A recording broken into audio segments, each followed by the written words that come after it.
Muito bem, eu vou fazer uma reflexão bem tranquila com você agora. E eu queria que você abrisse a sua Bíblia comigo no Evangelho de João, que, como eu disse, será o nosso companheiro.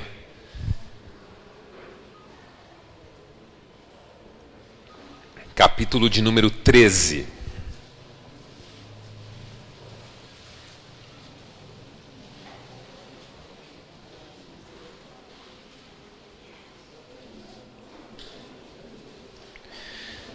Nós vamos ler do primeiro verso até o verso de número 11.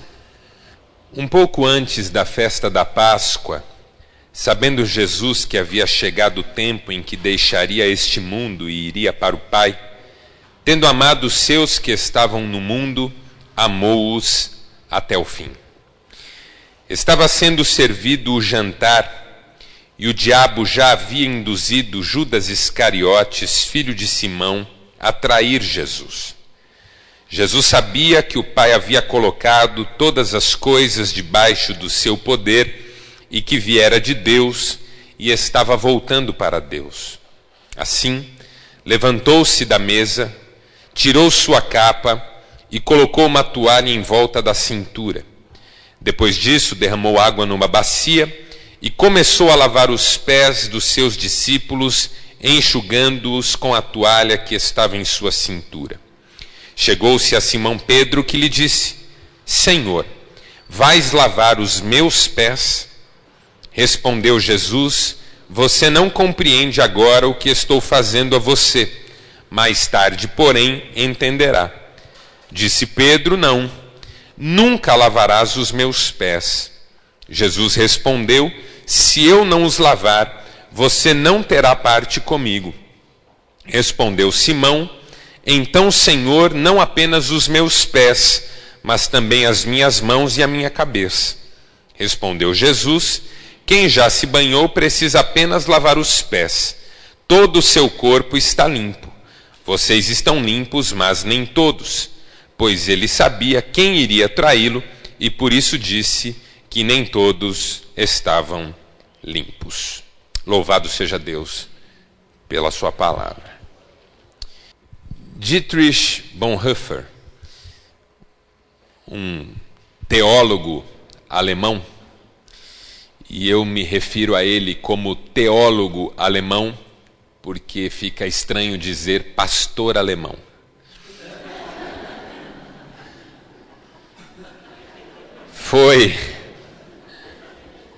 Tem gente que só entendeu agora. Foi um extraordinário homem de Deus. Morreu sob ordens de Hitler, porque foi dos poucos pastores na Alemanha que reconheceu no nazismo uma expressão do anticristo. Um dia Hitler convocou os pastores da Alemanha, os padres, os párocos, e lhes fez a seguinte exortação: cuidem de suas paróquias e deixem que eu cuido da Alemanha. 99% dos pastores e padres saíram dali naquele dia decididos a não misturar as coisas, a cuidarem de suas paróquias e deixarem Hitler cuidar da Alemanha. Bonhoeffer saiu dali dizendo: nós tivemos uma reunião com o anticristo e precisamos resistir-lhe. Hitler o prendeu e finalmente o executou. E o tempo todo Bonhoeffer deu um testemunho de absoluta fé, absoluta segurança em Deus, absoluto desejo de fazer diferença na história, de deixar uma marca relevante. Escreveu livros, inclusive no período em que estava preso. E numa das cartas que escreveu aos seus discípulos, já preso e já sabendo de sua execução breve, escreveu mais ou menos assim: nesta hora é importante permanecermos firmes e não negarmos a nossa fé. Porque se nesta hora negarmos a nossa fé, como poderemos comparecer diante de tantos irmãos que sustentaram a sua fé exatamente numa hora como essa? E mais, como compareceremos diante do nosso Senhor, que enfrentou uma hora muito pior do que essa? Então era um homem de Deus. E uma das frases que ele escreveu num de seus livros, que para mim era um dos motores dessa vida comprometida que ele tinha com o Senhor, foi a seguinte: quem alguma vez na vida conheceu a graça de Deus, dali por diante só desejará servir. Faz todo sentido. Quem alguma vez na sua vida conheceu a graça de Deus, dali por diante só desejará servir. Mas recentemente, um outro homem entrou para a história de modo muito bonito e especial. Martin Luther King Jr., pastor americano, negro, defensor do fim do preconceito nos Estados Unidos. Seu discurso mais famoso: eu tenho um sonho. Eu tenho um sonho de um mundo em que as pessoas não serão mais julgadas pela cor da sua pele. Eu tenho um sonho de um mundo onde as pessoas serão tratadas igualmente, independentemente de sua raça, de suas características sociais e de seu contexto específico. Foi um engajado na luta contra o preconceito, um homem de Deus. Também morreu por causa da perseguição e por causa de pessoas que simplesmente não entendem a graça de Deus. E uma das coisas que Martin Luther King Jr. disse ao longo de seu ministério e de sua luta foi a seguinte: quem não vive para servir, não serve para viver. Quem não vive para servir, não serve para viver. Eu tenho para mim que tanto Bonhoeffer como Martin Luther King Jr. estavam perfeitamente na esteira do nosso Mestre Jesus, que disse: o Filho do Homem não veio para ser servido, mas para servir e dar a sua vida em resgate de muitos. Algumas vezes Jesus, andando com seus discípulos, percebeu que eles conversavam ou discutiam no caminho sobre qual seria o maior deles. Eu tenho uma tese muito pessoal, que eu acho que boa parte da rivalidade entre os discípulos se concentrava em três figuras: a figura de Pedro, a figura de Tiago e a figura de Judas Iscariotes. Esses três, para mim, rivalizavam no chamado colégio apostólico, a ponto de haver uma dúvida entre os discípulos sobre quem seria o maior. Você até pode incluir João nessa discussão, uma vez que Pedro, Tiago e João tinham uma certa primazia no ministério de Jesus e participavam de momentos com Jesus que os outros discípulos não participavam.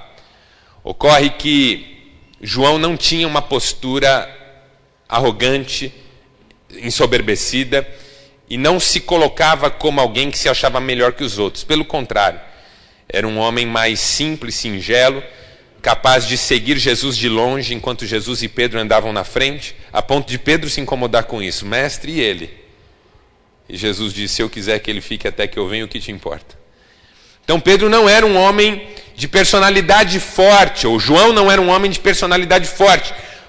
O que era o caso de Pedro, que cortava orelhas quando achava que devia cortá-las, que era impetuoso, muitas vezes punha os pés pelas mãos. Tiago, de quem Pedro tinha uma certa reserva, ou com quem Pedro tinha uma certa reserva, a ponto de lá na frente, em Atos dos Apóstolos, Pedro estava com Paulo e outros gentios e se comportava normalmente, mas quando Tiago chegou, ele mudou de atitude. Que mostra que Tiago tinha uma certa ascendência sobre a vida de Pedro. E Tiago, de fato, foi um dos líderes da igreja cristã primitiva. Depois que ele morre e que Pedro vai preso, as coisas começam a mudar e a igreja começa a ir para o mundo dos gentios. E Judas? Por que Judas? Porque Judas era um sujeito extremamente bem colocado no grupo dos apóstolos. Judas, me parece, era um dos grandes nomes que o colégio apostólico tinha e talvez dos mais cultos dos discípulos que Jesus tinha. Recentemente eu fiz um estudo no grupo de homens que eu mencionei ontem aqui, que eu reúno toda semana lá em Maringá, 400 homens mais ou menos. Eu fiz um estudo de 16 encontros só sobre a vida de Judas Iscariotes. Falei o que a Bíblia fala dele, falei o que a Bíblia não fala dele, inventei coisas sobre ele.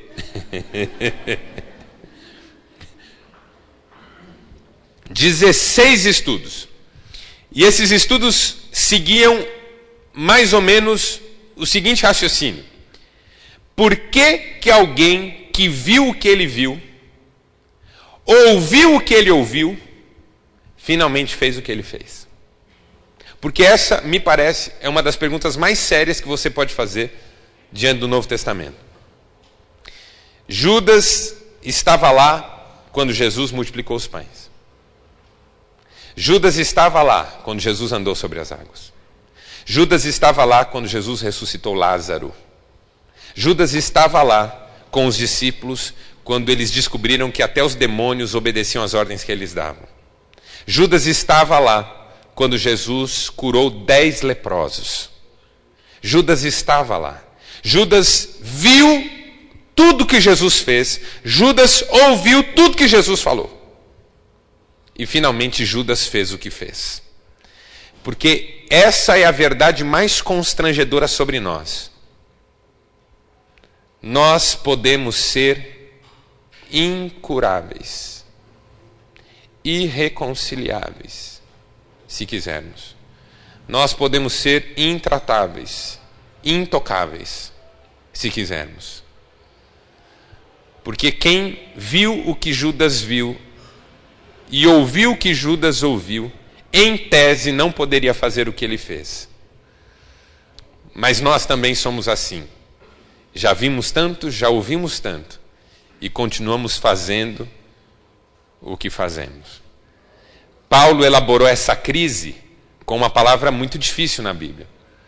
Miserável homem que sou, quem me livrará do corpo dessa morte? Porque o bem que eu quero fazer, eu não faço. E o mal que eu detesto, esse eu pratico. Eu não acredito em cristianismo onde não haja essa visão profunda a respeito de quem nós somos de fato. Nós somos o nosso pior inimigo. Aliás, eu também vi isso em algum banner aqui. Muito mais importante do que lutar contra Satanás, John Piper, é combater o pecado. Entenda isso, o seu maior inimigo não é o diabo, é você mesmo. E eu concordo plenamente com isso. Rubem Alves escreveu que ele não chama o diabo de tentador, ele chama o diabo de testador.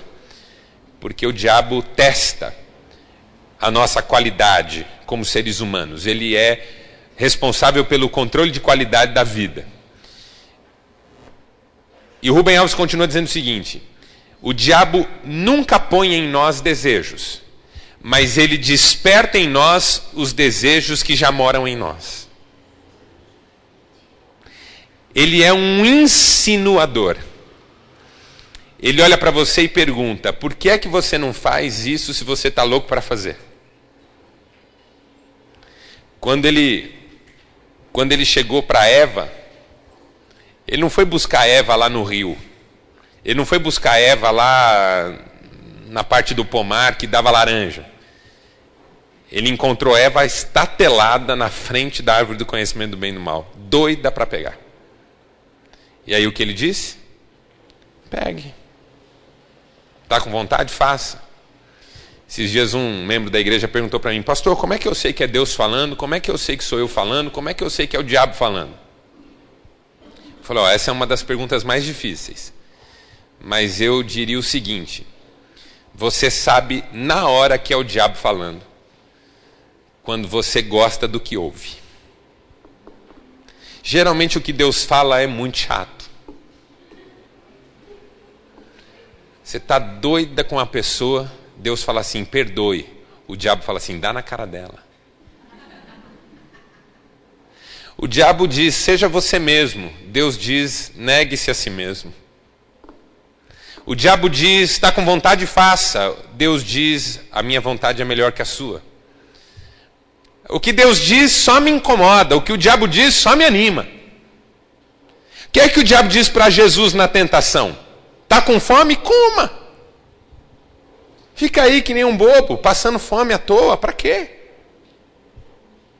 As 3 tentações do deserto de Jesus são as 3 tentações com que todos somos tentados em todas as áreas da vida. A primeira tentação é a tentação da solução. Resolva seu problema. Por que passar problema? Por que ter problema? Por que ter luta? Resolva isso, pelo amor de Deus. Se você é filho de Deus, veja, se você é filho de Deus, transforme essas pedras em pães. Eu não tenho dúvida que Jesus podia transformar as pedras em picanha, filho. Pão, que pão? Picanha, queijo coalho, farofa, maionese, entendeu? Qualquer coisa. Só que o que incomoda Jesus é essa tese de que se você é filho de Deus não podia estar nessa situação. Então ele diz, cara, escuta bem, não é só de pão que uma pessoa vive, mas é da palavra que sai da boca de Deus. Tem outra comida para comer. O problema não é problema quando é vivido na dinâmica da fé. Ele é a própria solução, porque ele faz eu comer uma outra comida que normalmente eu não como. É outra mentalidade. A segunda tentação do diabo é a tentação da fama, do reconhecimento. Leva Jesus para o pináculo e diz, se jogue que os anjos virão cuidar de você. Veja, o pináculo do templo é só o lugar mais alto, no lugar mais movimentado de todo Israel. Quem não creria em Jesus, essa é a tese, se ele pulasse do pináculo e os anjos rasgassem o céu para virem pegá-lo no alto, assim como o super-homem fez com a Lois Lane. Ia ser lindo. E outra, ia evitar o caminho da cruz. E Jesus diz, não provarás. A palavra exata seria, não provocarás o Senhor teu Deus. A ideia de uma provocação, ou seja, a sensação de que você pode fazer uma lambança e Deus vai se ver obrigado a salvar você no processo, para você não ficar mal perante as pessoas. Deus não tem compromisso com a sua autoimagem. Deus tem compromisso com o nome e com a glória dele. Se Jesus pula do pináculo, ele morre estatelado no chão, não tenha dúvida disso. Não tenha dúvida disso. Porque mostrar Deus na sua vida é submeter-se e não encontrar maneiras de provocar Deus para que Deus se revele na sua vida através daquilo que você deseja que Ele faça. Deus não tem compromisso com as nossas ideias. Deus tem compromisso com a sua santa, boa, agradável, perfeita vontade. E a terceira tentação é a tentação do domínio. É a tentação do poder, é a tentação do nome que se perpetua, que se propaga e onde tudo está à disposição, todas as glórias e reinos desse mundo. Se prostrado me adorares. E é tão interessante porque, por favor, não se choque, eu vou citar aqui Padre Antônio Vieira, que, na minha humilde opinião, era um homem de Deus e escreveu sermões e livros maravilhosos. Assim como Henri Nouwen, maravilhoso, servo de Deus. E eu aprendi há muito tempo a não julgar mais as pessoas pelas suas confissões denominacionais, religiosas, mas pela imagem de Jesus refletida nas suas vidas. E não é um julgamento, é uma gratidão, é um privilégio. Padre Antônio Vieira diz assim, curioso, Jesus recusou-se a ajoelhar-se diante do diabo em troca do mundo inteiro, porque uma alma vale mais que o mundo inteiro. Mas na cerimônia de lava-pés, Jesus prostrou-se diante do mesmo diabo, que já tinha incorporado Judas Iscariotes, para lavar-lhe os pés, porque uma alma vale mais que o mundo inteiro. Eu achei essa reflexão tão linda, que o diabo pede que Jesus se prostre, ele não se prostra, porque se prostrar na primeira cena é trocar a alma pelo mundo inteiro. Não vale a pena. Uma alma vale mais que o mundo inteiro. Mas na segunda cena, eis Jesus agora prostrado diante do diabo, porque o diabo está em Judas. E Jesus está ajoelhado diante dele, lavando os pés dele. Porque a alma de Judas ainda está lá. E vale mais que o mundo inteiro. Aleluia. Esse é Jesus, que está pouco lixando para os tamanhos de nossas denominações, para quantos templos nós temos espalhados por aí. Está pouco se lixando para quanto dinheiro a gente tem na conta corrente, quantas casas a gente construiu, quanto carro a gente tem, que carro a gente dirige, que roupa a gente veste. Ele está preocupado com a qualidade da nossa alma. Que tipo de gente a gente é. Porque a vida de um homem não se constitui da abundância de bens que ele possui. E um homem que tinha muito, quando finalmente alegrou-se pelo fato de ter muito, ouviu a voz do céu dizer: louco, essa noite pedirão a tua alma, e o que você tem, para quem será? Porque para Deus não vai ser, ele não se interessa por nada disso. Ele é o dono de toda a ouro e de toda a prata. Então veja, Judas é o retrato, é o símbolo maior de como, apesar de tudo que Deus tem feito nas nossas vidas, nós ainda estamos muito vulneráveis às tentações, muito frágeis diante das tentações,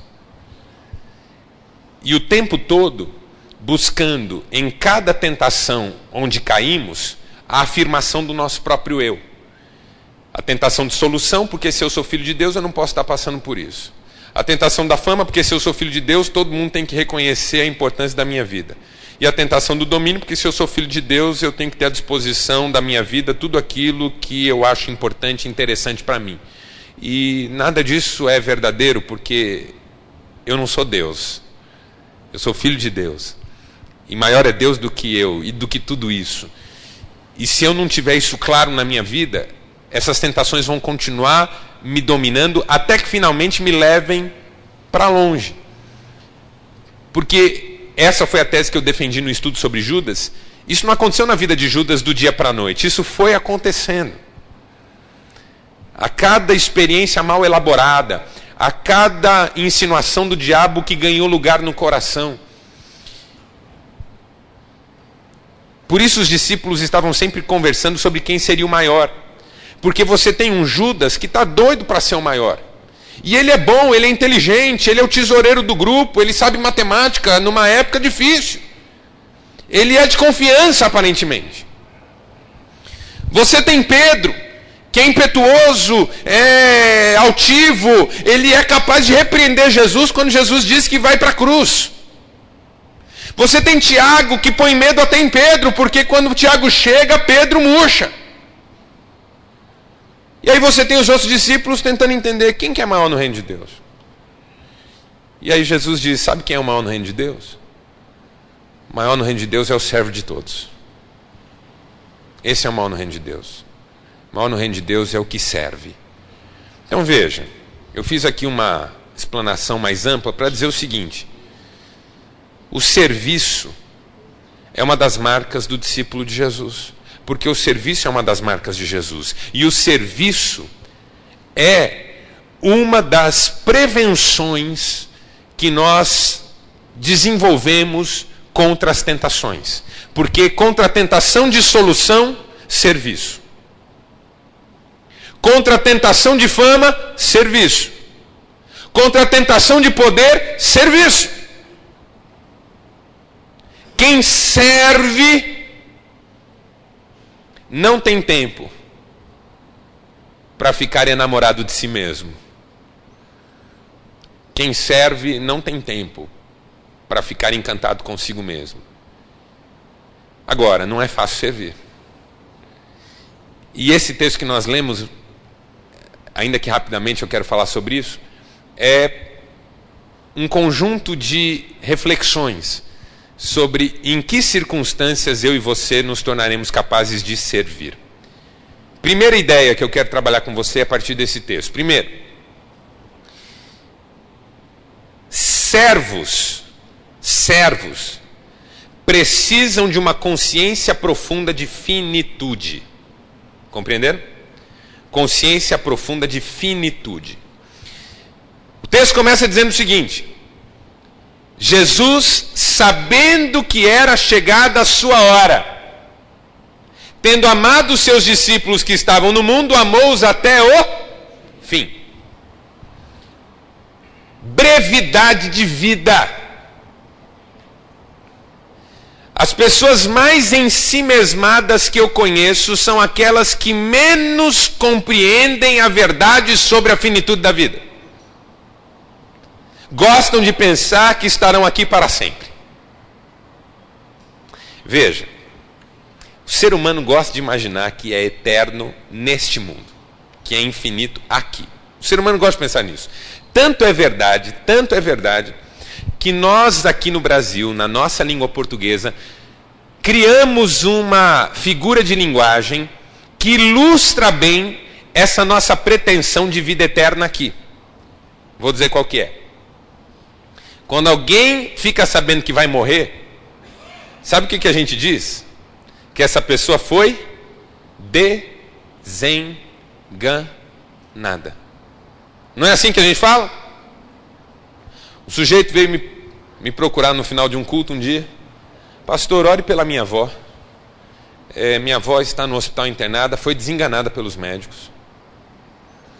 Falei, não, claro, oro. Qual que é o nome de sua avó? Quando ele virou as costas e saiu, eu olhei para ele e falei, esse sujeito não é novo.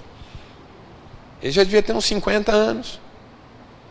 Pedindo oração pela avó. Chamei de volta, falei, fulano, vem cá só um pouquinho.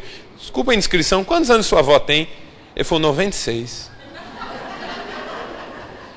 Aí eu fiquei pensando nessa expressão. Minha avó foi desenganada. O que é desenganar? Desenganar é tirar do engano.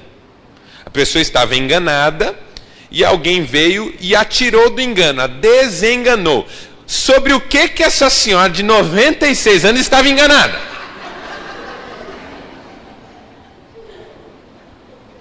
Que alguém foi lá e a desenganou, dizendo para ela, olha, a senhora vai morrer. Tirou ela do engano. Que engano? Que eu não vou morrer nunca. Que a vida aqui é para sempre. O mesmo Rubem Alves, que eu já citei aqui, escreveu o seguinte: os anos de uma vida nunca se somam, eles sempre se subtraem. De modo que eu aprendi com isso, que a gente não deve perguntar para uma pessoa quantos anos ela tem. A gente deve perguntar para uma pessoa quantos anos ela não tem mais. Porque o pastor Silvio não tem mais 68 anos.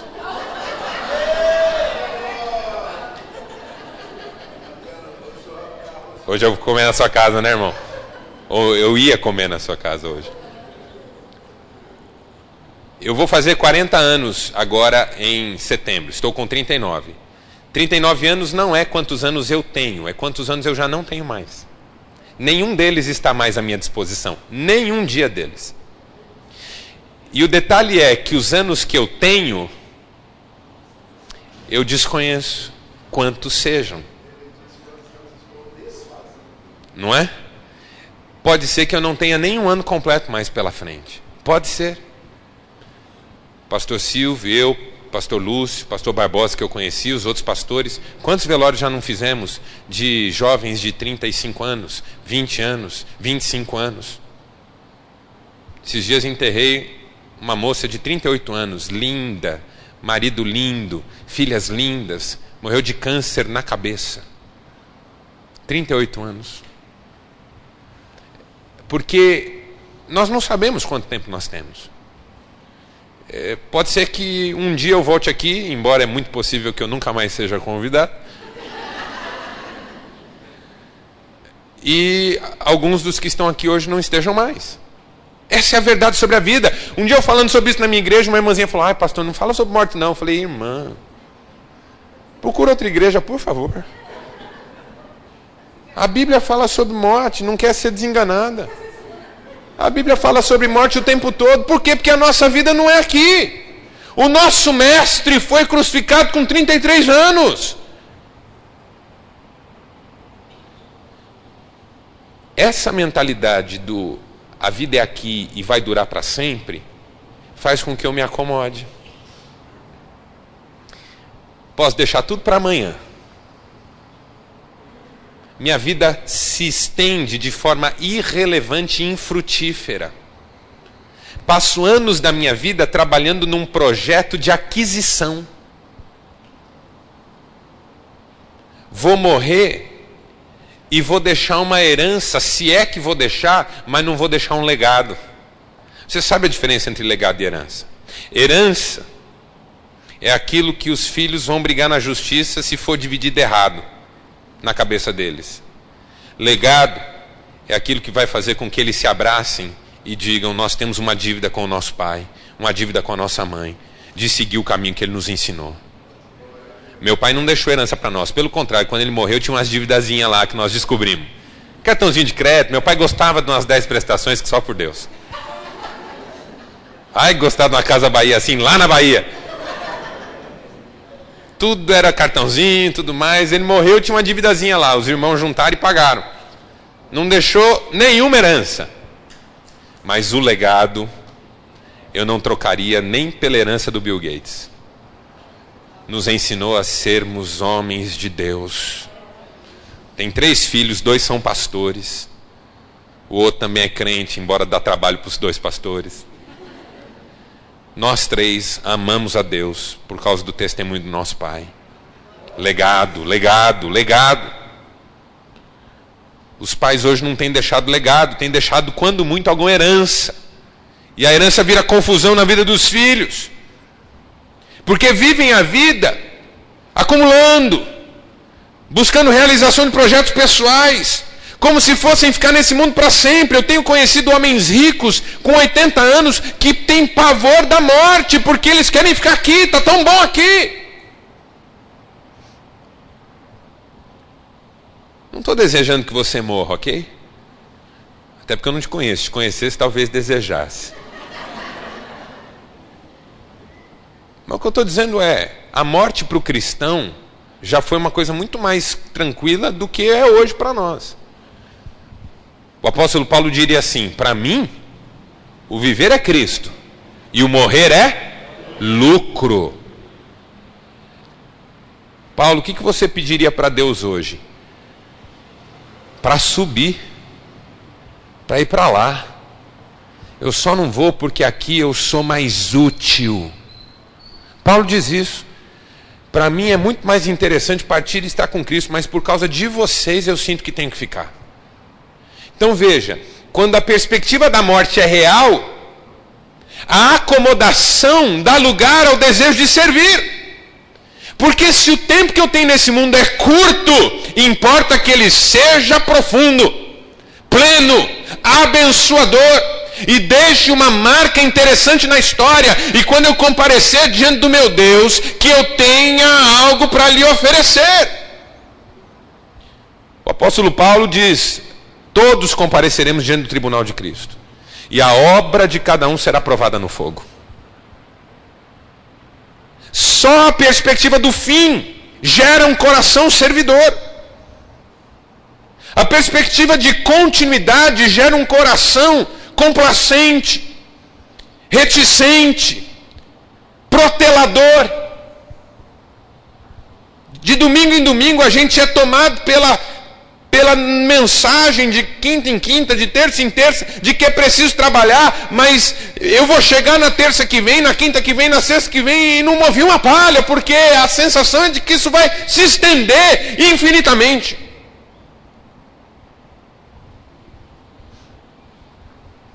Só se tornará servo a pessoa que se tornar consciente da finitude de sua vida. Jesus, sabendo que era chegada a sua hora, tendo amado seus discípulos, amou-os até o fim. Existem só 3 perguntas sérias na história da humanidade. As 3 principais perguntas: de onde nós viemos, para onde nós vamos e o que é que nós estamos fazendo aqui. A primeira pergunta que surge na história da humanidade, por incrível que pareça, é a que deveria ser a última: para onde nós vamos? Porque é a pergunta que qualquer um faz diante da morte. Uma criança faz essa pergunta diante da morte. Se você enterrou o vovô, a vovó, quando seu filho era pequenininho, muito provavelmente lidou com essa pergunta na boquinha dele: mamãe, para onde o vovô foi? Mamãe, para onde a vovó foi? Papai, para onde a vovó foi? É a primeira pergunta séria da vida. Para onde a gente vai depois que morre? Aí vem a segunda: de onde a gente veio? Porque a ideia é, se eu responder de onde eu vim, talvez eu encontre para onde eu vou. Mas aí vem a terceira: se eu sair do lugar para onde eu volto, por que eu saí e o que é que eu vim fazer aqui exatamente? Por exemplo, você saiu de casa hoje de manhã. Depois daqui talvez volte para casa. Se você saiu de casa e vai voltar para casa, por que saiu? Porque tinha um propósito na sua saída. Sua saída tinha um propósito, você tinha um objetivo para sair. Se nós saímos de um lugar para o qual nós vamos voltar, Eclesiastes diz: nós viemos de Deus e voltamos para Deus. O que é que nós viemos fazer aqui? Com certeza, não foi fingir que é aqui a vida que vale. Qual é o propósito aqui? Jesus estava na glória, voltou para a glória. Por que é que ele saiu se ia voltar? Porque tinha um propósito aqui. E o propósito de Jesus era servir. O Filho do Homem não veio para ser servido, mas para servir e dar a sua vida em resgate de muitos.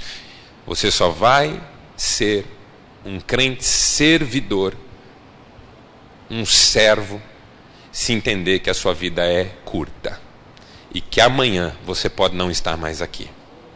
E não adianta dizer está amarrado, como o pastor brincou, que essa é uma verdade crua da vida. Amanhã qualquer de nós aqui, até o mais jovem, pode não estar mais aqui. Então isso faz do dia de hoje o dia de nós servirmos a esse Deus maravilhoso. Hoje é o dia. O salmista diz: oxalá hoje ouvisseis a sua voz. Hoje. Amém, irmãos?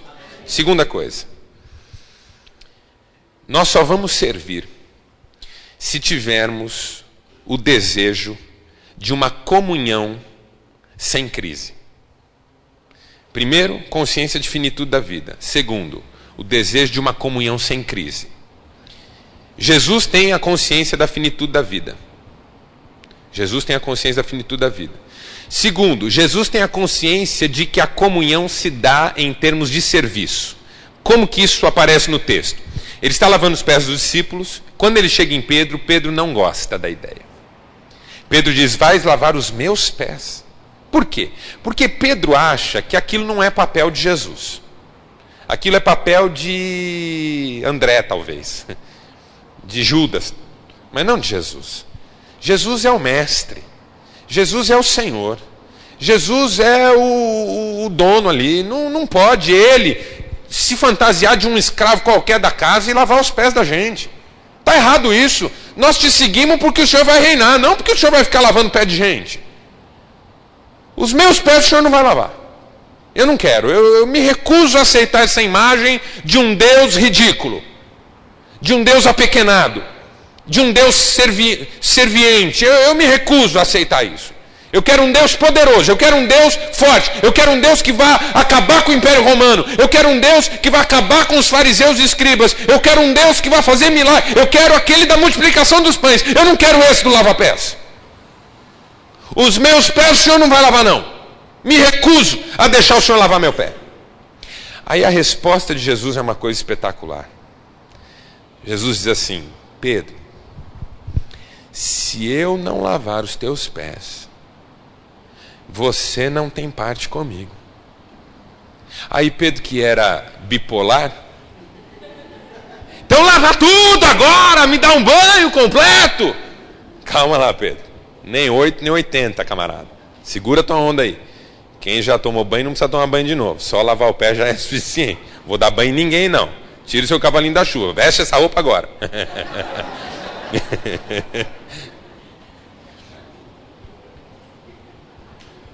Essa frase, se eu não te lavar os pés, você não tem parte comigo, ela tem duas implicações. A primeira é que se Pedro está esperando um rei, ele está esperando despojos de um reinado que se imponha e domine.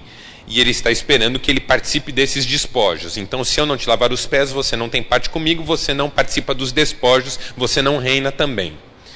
Mas essa é a implicação mais ampla. A implicação particular para Pedro é: Pedro, você e eu só reinaremos juntos, você e eu só temos algo em comum, se você me deixar te servir.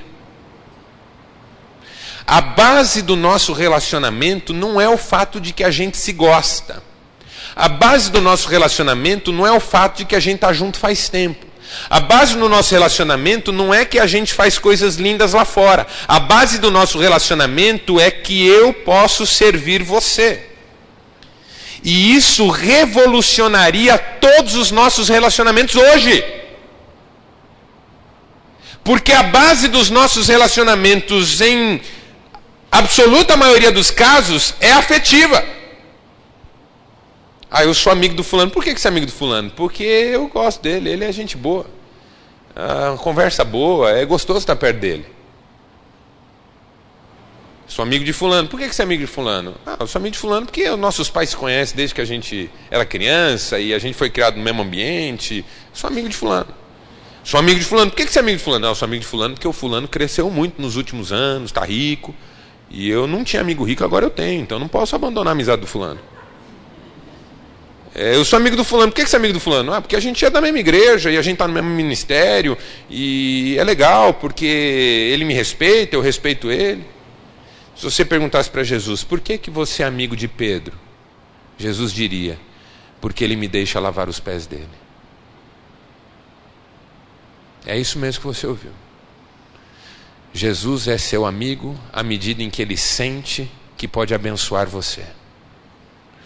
E eu sou seu amigo hoje aqui, porque eu sinto que posso servir você de alguma maneira. Porque o dia que eu não puder servir você, eu e você não temos mais nada.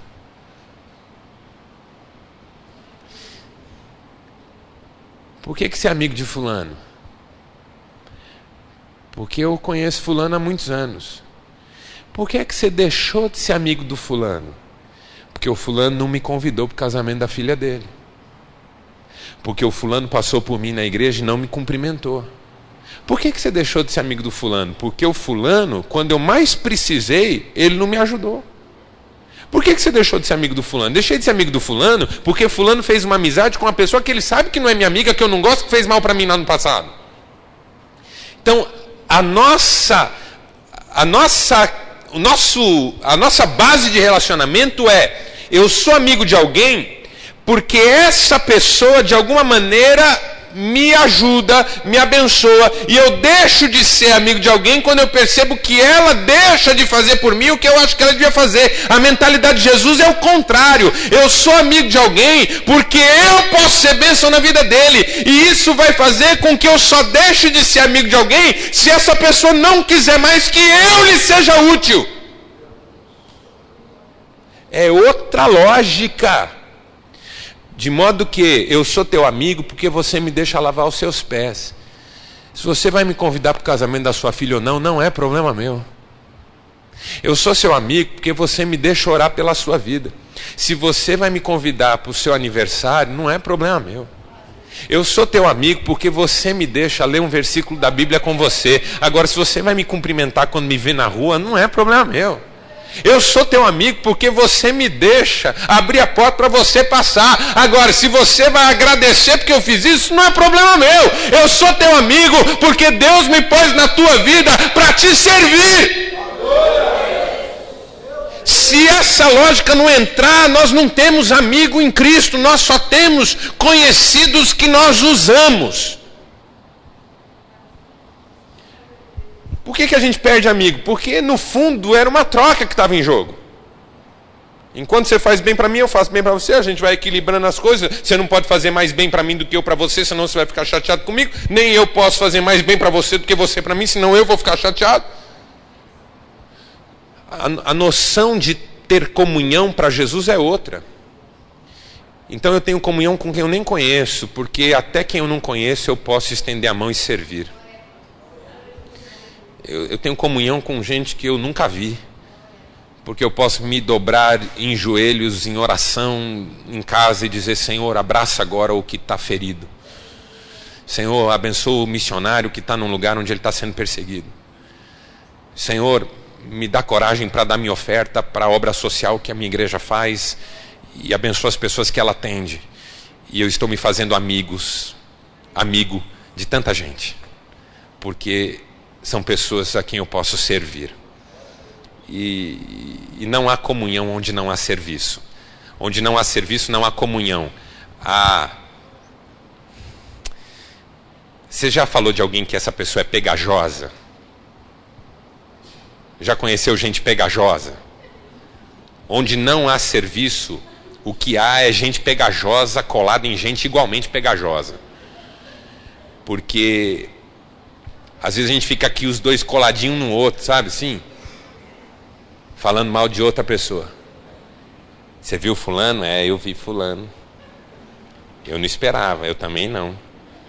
É, mas Deus é pai e não é padrasto. Há de pesar a mão sobre ele. É, também acho.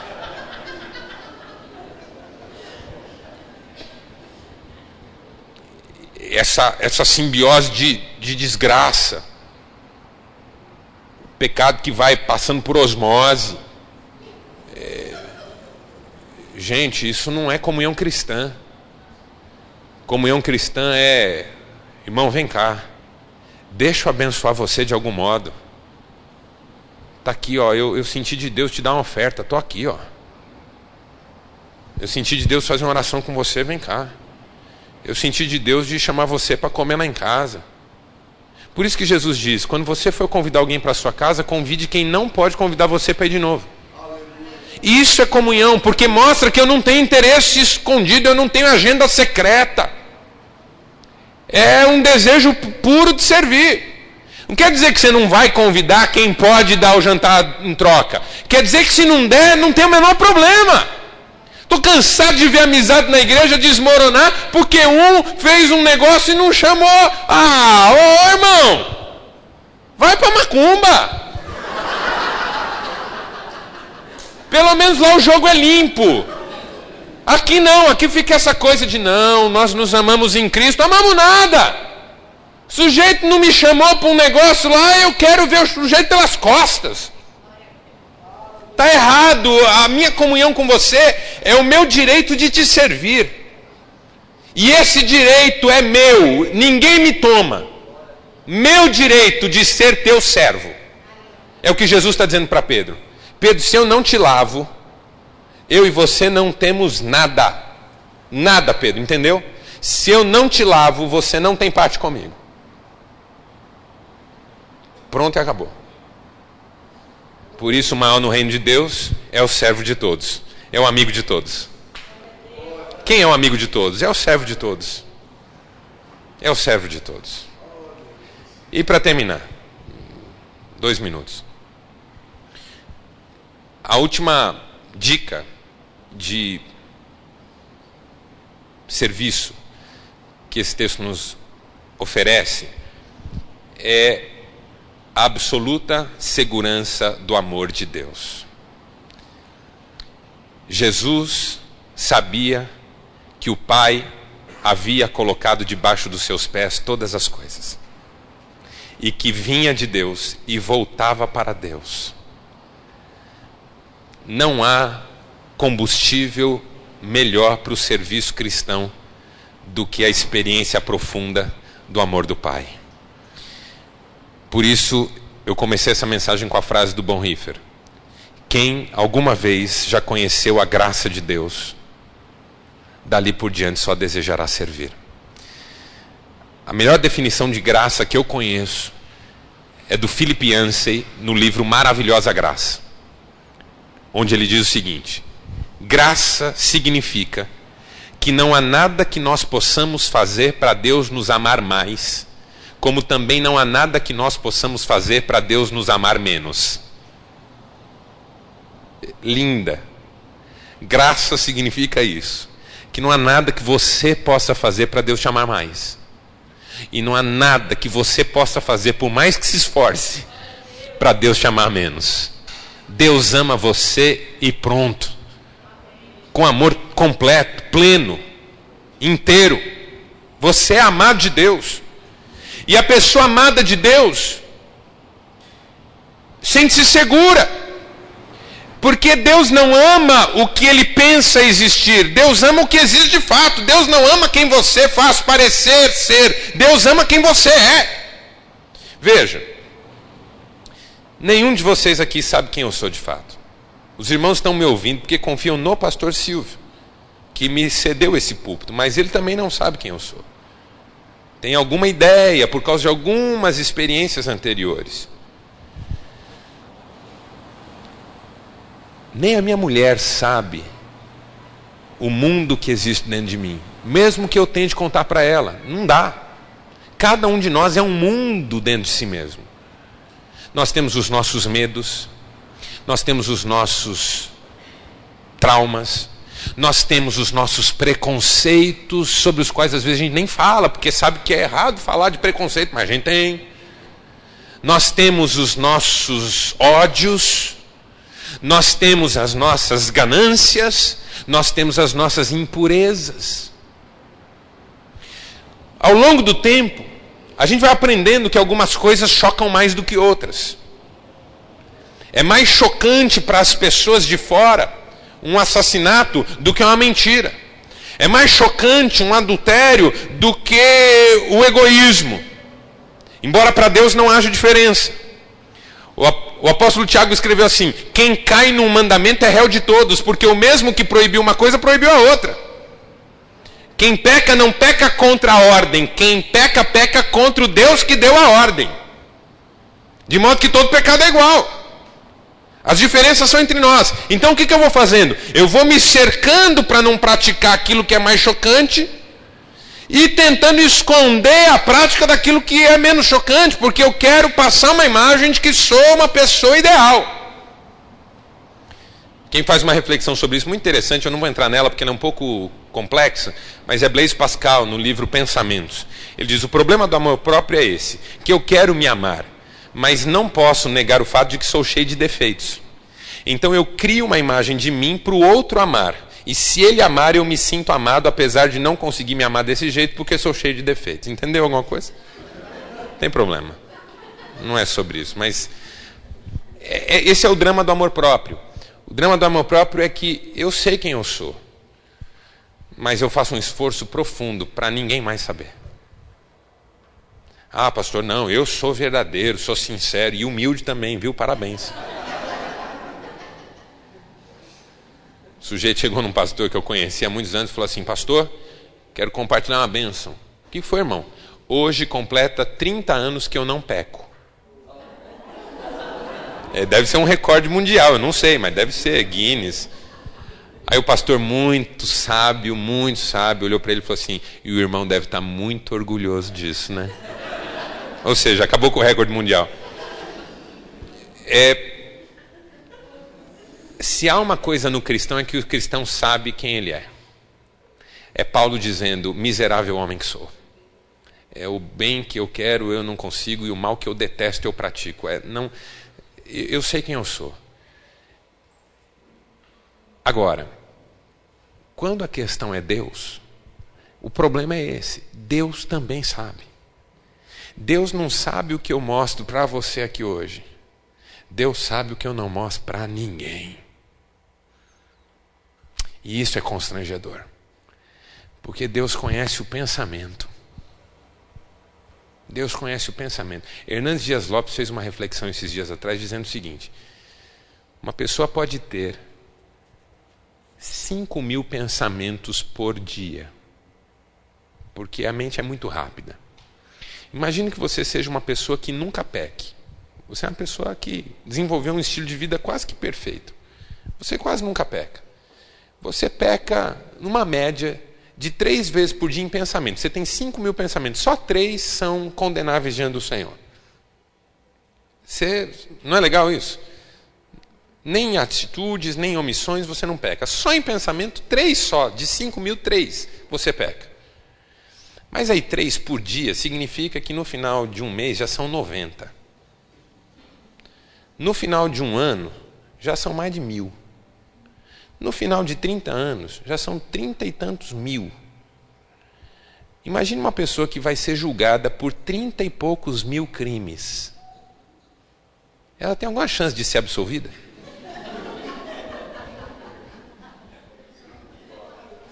Então, quando Hernandes Dias Lopes fez esse raciocínio, eu que não tenho só 3 pecados em média não, tenho,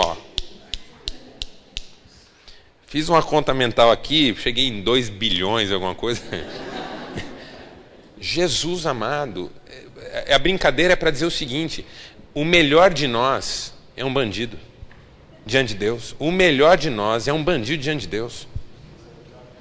Oi? São como o trapo da imundície. Todos os nossos atos de justiça são como o trapo da imundície.